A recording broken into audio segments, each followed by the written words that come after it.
Cette affaire commence samedi soir à 18 h. Moussa, 4 ans, en colère, jette ses jouets par la fenêtre de l'appartement. Son père le laisse seul quelques instants, le temps de descendre les récupérer. Quand il rentre, l'enfant a disparu. Vers 21 h 30, il donne l'alerte et les policiers démarrent les recherches.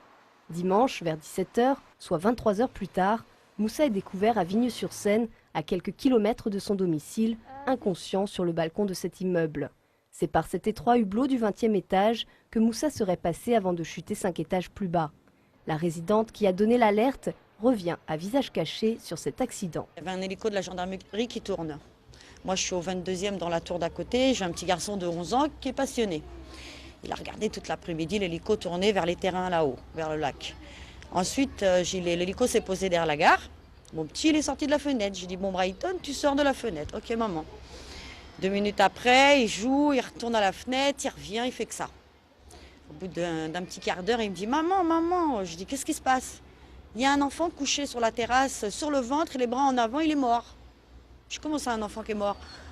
Et je dis, non, c'est pas possible. Je vais voir, mon mari va voir. Et bien, une amie qui était à la maison, effectivement, il y avait l'enfant qui n'était pas 20 minutes avant.